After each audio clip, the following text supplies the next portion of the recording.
Welcome to another In Wheel Time podcast, a 30-minute mini version of the In Wheel Time car show that airs live every This is your Saturday place morning, for all things 8 to 11 automotive, the a.m. award-winning In Wheel Time car talk show. Coming up, IHRA Division Director Doug Foley and talk about drag racing on a different note. Later, Jeff has the racing calendar, Mars has This Week in Auto History, and I'll get you caught up on the stories making automotive headlines. Howdy, along with Mike Out of This World Mars. We always need more Jeff Zekin. I'm Don Armstrong, our chief engineer David Ainsley, getting ready for his big trip up north. Big trip. Yeah, and he's going to be gone for a couple of weeks. Anyway. Yeah, that's 2 or 3, something like that. Three, I think. 3, yeah. 3 weeks. So the timing has worked out just fine, I think. We don't have any remote broadcasts coming up, so that's always a good thing for him. You know what we should do? In like a week, we should fly up there and just knock on his door. Hey. You know, it's not as easy as you think I it know. is. Yeah. I know the area. Yeah. All right. Joining us now, IHRA, which is the International Hot Rod Association, is the division director.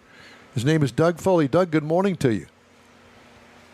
Oh, gosh. Oh, hold on. Doug. We're muted. No, he's not muted. We're just not getting his voice here. Doug, can you say something to us? How about now? There you are. A little better now? Yeah, well, he's a little bit better now. All right. How you guys doing?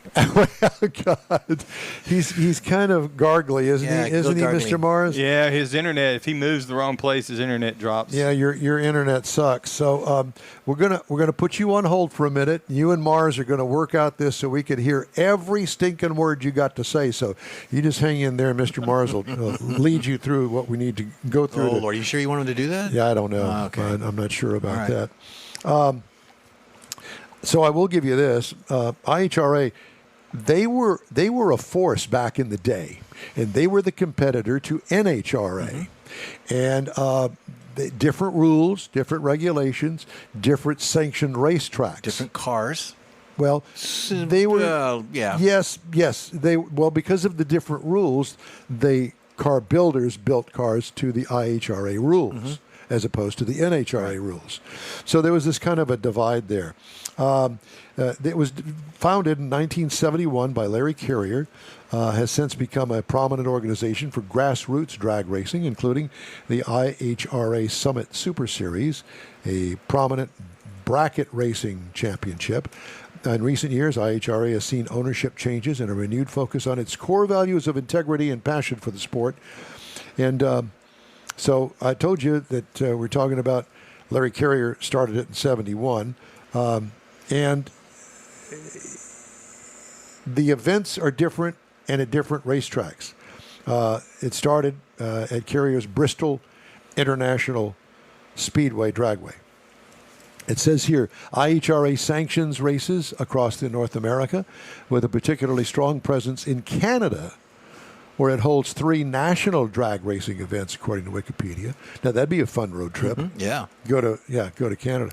Grassroots focus, IHRA has found success as a hub for grassroots drag racing with its Summit Super Series, being a notable example of its commitment to bracket racing. In recent years, IHRA has undergone ownership changes. Daryl Cattell becoming the new owner. The organization has also seen a renewed focus on free speech, equal opportunities, and a fact-based approach, reflected in its return to the X social media platform, says X.com. I think Doug's got his internet connection hooked up right, or better. Yeah? So I think we're good to go. Well, I here. think that we'll be the judge of that. He's smiling, so I know he can hear us. Say something good, Doug. How about now? How's this? Oh, my God. Yeah. You plugged it from the TV remote into the actual internet. Listen, technology sometimes is difficult. Yes, Yeah. it's not my friend very often. Yeah, it eludes some of us, and we believe me, we can understand. We can Welcome, relate. Doug. Welcome. Yeah. Well, thank you guys for having me. Yeah, so- I've been able to hear you the whole time. So. Oh, good. I'm glad to hear that because, I remember when IHRA come into existence, and NHRA was really scared because they thought, oh, gosh, what are we going to do? We've got some competition here. Well, good. Competition is good. And, I guess what divided the two, you correct me if I'm wrong, were the different rules for the different categories of cars. Because not all of the rules from one series transferred to the other. And if you wanted to race in both series, generally speaking, if you had the money, you had 2 cars, because some of the changes that you had to make to the cars were significant back in the day. Yeah, I think that played a part in some of it, but the IHRA is usually ran between 8 and 12 national event races, so that plays a big part in it too. Especially on the professional side. These guys that run 20 races, they're spending $3 or $4 million a year when you can come over to the IHRA, and we have this year we have 5 national events, and you cut that budget in half, if not more. So it's a little more racer friendly. It's a little bit we're geared a little more towards the working folk than just the guys that own billion-dollar corporations that can afford to come out and realistically outspend everybody else, right? What are the top 10, top 8, however many you want to put together there, classes of cars do you have? You got nitro cars? Oh yeah, so we'll have Top Fuel Funny Car, which we opened up our pre-entry a week ago or so, and so we have 8 car fields in both of our nitro categories, and we have more than 8 entered in each class, so we'll have full fields. We have Pro Mod, Mountain Motor Pro Stock, Pro Nitrous, Top Alcohol Dragster, Top Alcohol Funny Car. So that's probably our upper echelon of our faster cars. Anyway, Yeah. Anyways, Of course. Do you kind of intermingle with the NHRA? Because I know that they do run pro mods and things, and you can see a telecast on some of their events, but not as a feature. So do you kind of intermingle with that other events? we don't really have anything to do with we don't have anything to do with NHRA, but that the cars and the classes and the rules, they're all similar enough to where you can come over and race either sanctioning body and still not have to spend a fortune to be able to do so. Well, one of the categories, new categories for NHRA, is the mountain motor category, and I heard you say that you've got that at IHRA as well. What is mountain motor? What exactly is that? Oh, mountain motors are they're just big cubic inch pro stock cars, so they're still allowed to have carburetors. They have the hood scoops, but they have big motors, big horsepower, and they're going 620s at 200 and almost 30 miles an hour. So they're a little different than the 500 cubic inch pro stock cars that everybody's kind of used to seeing. But Mountain Motor Pro Stock is it was born and bred here at IHRA. So it's a class that's near and dear to us, and the interest level that we have for this class right now is surpassed our expectations coming into this year. So we're really looking forward to having those guys back. How did you get involved with IHRA? Well, so I grew up, my dad races Top Fuel, and he started in IHRA back in 2003. He won the Rookie of the Year back then in Top Fuel, and then he obviously has kept racing the last 20-something years. And when Larry Jeffers bought the IHRA a few years ago, he gave me a call and wanted to see if I had any interest in coming on board and helping out. And then, at the end of 24, Larry Jeffers sold it to Daryl Cuddle, and we've been rolling right along. I mean, we bought I think IHRA owns 5 racetracks now. I'm actually at one right now. We have our Night of Fire event here at National Trail Raceway in Columbus, Ohio. So if you hear burnouts in the background, that's why. That'd be great. But when you say you bought the organization bought the track, you didn't just buy rights to it. I mean, you physically own the property? Yeah, we physically own the property. Well, NHRA's got several tracks like that as well. Oh, do they? So it's a full quarter mile, right? Yeah, National Trail's a full 1320. quarter-mile facility. We also own Galop Motorsports Park down in Dunn, North Carolina. We own Killcare Raceway, Xenia, Ohio, Milan Dragway, which is in Milan, Michigan. Milan, Michigan, yep. Yep. So we got quite a few tracks that have been purchased. We got quite a few more that are on the docket to close here. You said you've got eight drivers or 8 cars in a class. Do they follow you around the country, or is it just 8 for this particular event, and then you've got 8 more for another part of the country? No. So there's cars that are going to race full time with us. The nitro cars that have committed to full time racing with the IHRA this year is Scott Palmer, Dale Creasy Jr., Jack White, Terry Haddock is coming to most of them. So we have a good.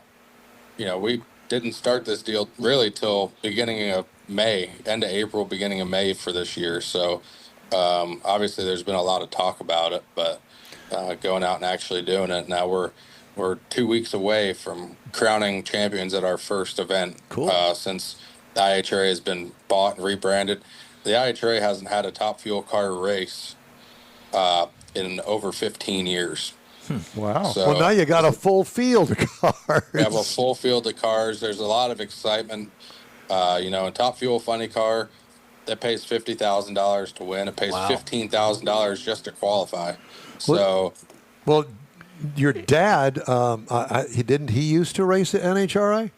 yeah, he's actually he's at Norwalk this weekend. So, Gotcha. Yep, but he'll be down here. He's bringing his car out. He's got a few sponsors right here in Columbus with United Garage Door and Alloy Employer Services. So this will be a big race for him, being able to get all of his guests out here and check out the drag races. So you've been going to drag races since you were born. Yeah, just about. That's right. Well, obviously it's worked out for you. You're a division director. Which division are you running? So I've run Division 1 and 9, basically up and down the East Coast. Yeah. And it's a full-time gig for you. Full time as it gets. Do you still have a full head of hair? So far, but it's turning gray. Turning quickly. grayer, and yeah, I was going to say this big chunks missing from pulling your hair Yeah. out. Yeah, you know what the next step is after that? What's that? Well, we'll see. Yeah, we'll see. Exactly. Well, I kind of like the idea of the 8-car field. Yeah. I mean, things are going to move pretty quick when you go to the track, and you're not going to be sitting there for 3 hours trying to get 16 cars through because one of them blew up or whatever. yeah. Yeah, and part of it is obviously the group we have here at IHRA, we're all racers. So, Josh Peak is here, Larry Morgan. The old Larry myself. Morgan? Yeah, He's smiling. Larry Morgan. I don't know where you want to go with that. He's one of a kind. He's done it his whole life, and we're really glad he's part of this. He was actually he's instrumental in this operation. So, having all of these racers here, we kind of can pick and choose, what we want to adopt and what we don't want to adopt. And, our shows are 2-day shows, Friday and Saturday. You got 2 qualifying runs Friday and then eliminations on Saturday. So that's one of the big things with the nitro teams is, you get 4 qualifying runs and it's a 16-car field. So you have to make 8 runs to win $50,000. Over here at IHRA, our winner's purse is $50,000, but you only have to make 5 runs to get there. So Are the rules for IHRA, are they pretty much the same as NHRA? I mean, I'm sure you got to have all the safety effects in place. all the safety, yeah, all the rules basically are the same. I think we're trying to make it a little more racer friendly with being able to open up a few different options. There's a lot of top fuel cars in this country, and in the between the states and Canada, there's a lot of nitro cars that some of them just there are some rules that I don't feel that are that necessary, that these teams had to park their cars because they couldn't afford to do those updates to their cars or ignition boxes or whatever the rules are, whatever that particular rule is. It gets expensive quick. A lot of fans don't know that these top fuel cars, they have to send out their valve covers every year to get recertified. Their bell housings every year to get recertified. The blower restraint bags. I mean, the list goes on and on. Just to do that, you're talking thousands and thousands of dollars. So, if we could, not that we're eliminating that, but that was just a kind of An example. right. Sure. Yeah. insight. Let me ask you a little bit about the insurance aspect of it. That you guys apparently provide significant insurance coverage for your members. Tell me a little bit about that. Yeah, our insurance is next level compared to, and it's not even just drag racing. I mean, any racing sanctioning body, we have surpassed all of them. So we have $1 million worth of liability insurance for each racer. So if you aren't we have accidental death dismemberment insurance. We have if you get hurt at the racetrack, you can get paid up to whatever 26 weeks or something like that for workers' comp. Like we're trying to make it to where we're not trying to copy anybody else. We want to set out and do our own thing and make the racers kind of see what we can. We want to do whatever we can to make it better for everybody and not just do the same old song and dance. Gotcha. So when is your big event at the end of the season? Where is that? When is it? Oh, so our World Finals will be at Galop Motorsports Park, which is Dunn, North Carolina, and that's November 5th through the 8th. But our first one, our season opener, kicks off here, like I said, in just 2 weeks here at National Trail Raceway in Hebron, Ohio, which is just east of Columbus, probably about 30 miles. But that's our first one. It'll be July 9th through the 12th, and you'll be able to see a full slate of top fuel cars, funny cars, all the way through stock, super stock. I assume that you don't have a big television contract. Can you watch the races online? Yeah, you will be able to. The races will be live streamed. We haven't announced with who yet, but that'll be coming pretty early this week. So we're looking forward to that. And I think all the fans at home that won't be able to make it out to the races will be online watching. Appreciate it as well. Just as long as it's not on Prime. Yeah, that's it. It's so not is on Prime. it They'll do your IHRA.com, announcing it, Doug? Is it IHRA.com? Yep, IHRA.com. You can go on there and look at the schedule, buy your tickets. And then on our Facebook page, we've been releasing some of the drivers' names that have entered for our events. So, like I said, Scott Palmer, he's entered. Krista Baldwin's coming. Dale Creasy, Jack Wyatt, Terry Haddock, Doug Foley. Doug Foley's going to be here too. So there's a lot of really good cars. We're really looking forward to. Well, Doug, it's great to talk to you, and the best of luck to you. And let's stay in touch. You got something new to tell us? Hey, we'll put you on the air, and you can tell everybody. Yeah. Right on. Well, I appreciate your time, and thanks for having me on. Have a good season. Thank you. Yeah, You bet. best of luck. Doug Foley, Division Director, IHRA. Just ahead, Jeff has the racing calendar. Mars has This Week in Auto History, and I'll bring you the week's auto news headlines, all coming up on the In Wheel Time Car Talk Show. Stay with us. The Tex-Mex dining experience is defined by Lupi Tortilla, your destination for Texas's best beef fajitas and frozen margaritas. Since 1983, Lupi Tortilla has served authentic and time-tested recipes made with the freshest ingredients. Atmosphere is part of the award-winning experience at Lupi Tortilla, all developed in a little house near Highway 6 and I-10 in West Houston. Visit any of the Lupi Tortillas and you'll see the same attention to detail in each and every location. Start your Lupi experience with queso flammeado and guacamole, along with a classic frozen margarita. Dine on famous Lupi beef and chicken fajitas, or pepper shrimp brochette, or a fish or vegetarian entree, and finish with a scrumptious flan for dessert. Find Lupi Tortilla in Houston, College Station, Beaumont, Austin, San Antonio, and Dallas-Fort Worth. There's a Texas location near you. The recipes are authentic and time-tested. The ingredients always fresh. Lupi Tortilla, he's pretty good. Apple or Android, In Wheel Time podcast can be found everywhere, on the stream and through downloads. Whether you're on the road or at home and jonesing for a different kind of car talk show, give In Wheel Time a try. Honest new car reviews, fun, informative interviews with real car people, weekly automotive news, features like Jeff's Car Culture and Mike's Driving Destinations, all on In Wheel Time. Check us out on SiriusXM Podcasts, iHeartRadio, or while you're shopping on Amazon, through Amazon Music. InWheelTime.com has a list, and we know you love lists. You be jonesing? I'd be jonesing, man. I'd be jonesing. Every time that commercial comes on, I said, you know what? I should be jonesing. You should be jonesing. Yeah. I should Welcome be. back to the In Wheel Time Car Talk Show. You're invited to join our live broadcast every Saturday, 10 to noon Central on InWheelTime.com, Facebook, and YouTube. We hope you check us out from our home base here at the Sugar Shack Studios. If you miss us, you'll be able to catch all the action on your favorite podcast channel. Time now for the racing calendar, sponsored by Texas Muscle Car Club Challenge. Yeah, it's a holiday weekend coming up next weekend, so we've got some stuff cooking. IMSA is actually off this week. They'll be back in a couple of weeks, so check that out. They're going to be at Motorsports Park.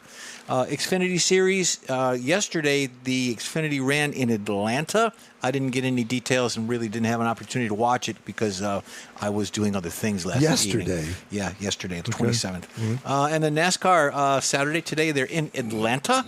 NHRA, 26th through the 29th, which is happening right now. The Summit Racing Equipment NHRA Nationals, and that's at Equipment Motorsports Park is what they're calling it. And then Formula One, not till the end of the month, but they're going to be in the Austrian Grand Prix. So check them out if you want. Bring out your accordion and put on your lederhosen. Lederhosen and get your stein of beer. Speaking of lederhosen, Mr. Mars has This Week in Auto History.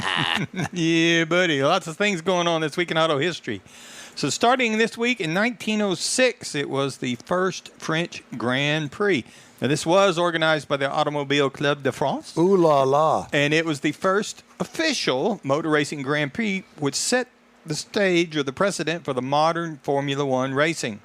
Now, also this week, coming up in 1956, the last true Packard rolls off the assembly line. Man, it looked now, you good. say that because it happened at Detroit's Conner Avenue plant. It came off, but there were some Packards that were made and rebadged as Studebakers after that. But this is when the last true Packard came off the line. Also in 1957, Illinois enacted the first U.S. seatbelt law. Now, this became, originally compliance was kind of low. Nobody really kind of cared about it, but they really started pressing on it. And now it's mandated across the whole country. Then in 1966, the U.S. Senate passes the landmark auto safety bill. Now, if you'll recall back, Ralph Nader, produced in 1965, came out with his book, Unsafe at Any Speed. And this mandated the law, which led to this law, which mandated dashboard, seatbelts, and crash testing. And actually reorganized and revolutionized car safety. Then, in 2001... the first installment of Fast and Furious premiered in U.S. theaters. Now, for some reason, this thing took off about underground street racing, heavily modified cars like the Mazda RX-7 and the Dodge Charger. I never saw that movie. You never saw it? Never saw it. No. You don't get out much, do you? No. Well, it Not at all. didn't interest me. That's the first one. If you're going to watch any of them, that's the one to watch. I was busy that day. Also, in 2001, the last Plymouth rolls off the line. Now, this was Chrysler's long-standing marquee, and it ceased production, and the final model was a silver neon coming off the assembly line. And it marked the end of Chrysler, which started in 1928. This week. Not the end of Chrysler, the end of Plymouth. Yeah. What did I say? Into Chrysler. Oh, yeah, you're right. It's as Chrysler consolidated I their thought marketing Dodge had the strategy. neon. Chrysler had the, was it Dodge? Chrysler neon? Plymouth Was it Dodge? neon. Plymouth neon, okay. Yeah. I was confused because I know that they were small cars. Well, we got to blow the dust off of these things, so we can bring them out. I live confused. Dazed and confused. There you go. Okay, news headlines. Yesterday after dinner, endazement. Is it a word, endazement? It is not. Tesla Incorporated self-driving taxi appeared to violate traffic laws during the company's first day offering paid rides, with one customer capturing footage of a left turn gone wrong and others traveling in cars that exceeded posted speed limits. Yeah! National Highway Traffic Safety Administration is aware of those incidents and is in contact with the company to gather additional information. In a video taken by Rob Maurer, an investor who used to host a Tesla podcast, the Model Y he is riding in enters an Austin intersection in a left turn only lane. The Tesla hesitates to make the turn, swerves right, and proceeds into an unoccupied lane meant for traffic moving in the opposite direction. Nice. Nice. And it was 14 years old, and you did the math. A honking horn can be heard as the Tesla re-enters the correct lane over a double yellow line, which drivers aren't supposed to cross. In two other posts on X, initial riders in driverless Model Ys shared footage of Tesla speeding. A vehicle carrying Sawyer Merritt, a Tesla investor, reached 35 miles an hour shortly after passing a 30-mile-an-hour speed limit sign. Well, I guess they got a little work to do. Representatives for Tesla and the Austin Police Department didn't immediately respond to requests for comment on the videos. The automaker recalled more than 362,000 vehicles in February of 2023 after NHTSA said its driver assistance system may allow cars to infringe on local traffic laws. A spokesperson for the city of Austin said it didn't receive any safety incident reports regarding Tesla's robo-taxis over the weekend. People were too scared. Well, either that or they closed down the particular part of Austin that these things were going around in circles in. I don't know. So it crosses double stripes, speeding. All that. And honking. And you hear horns from the other people. Ford Motor is recalling the majority of its salaried workforce back to the office 4 days a week. Employee automaker's latest effort to boost employee and company performance. Spokesperson said the new policy affects the majority of its global salaried workforce, but declined to provide a specific number. Ford notified employees June 25th, takes effect September 1st.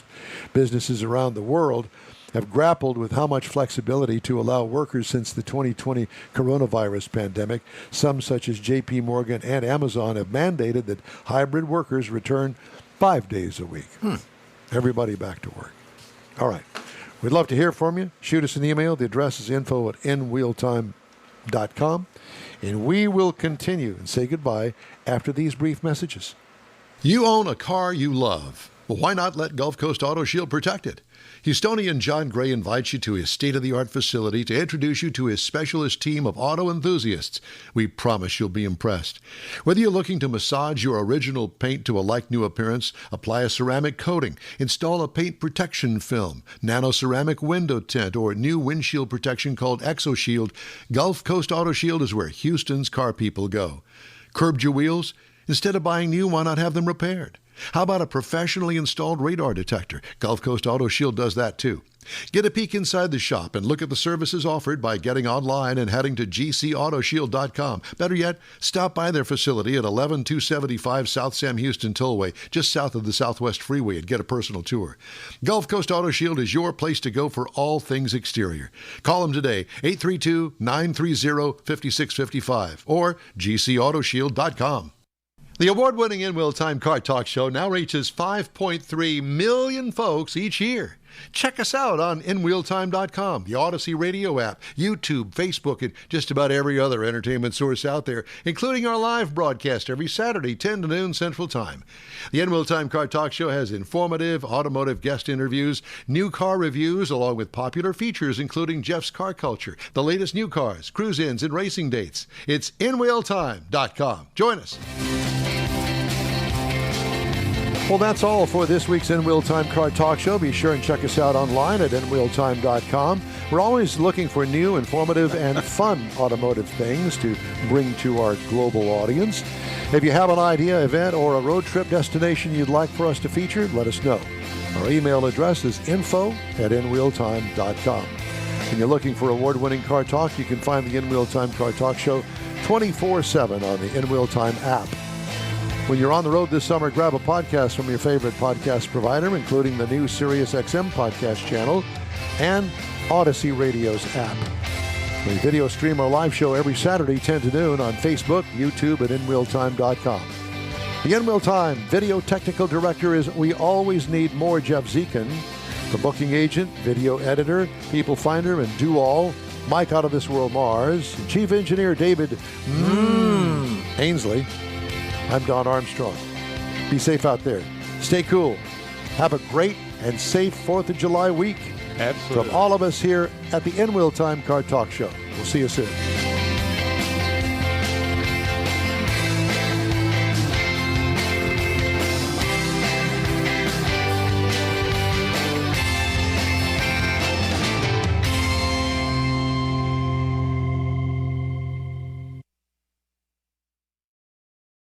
That's it for this podcast episode of the In Wheel Time Car Show. I'm Don Armstrong, inviting you to join us for our live show every Saturday morning on Facebook, YouTube, Twitch, and our InWheelTime.com website.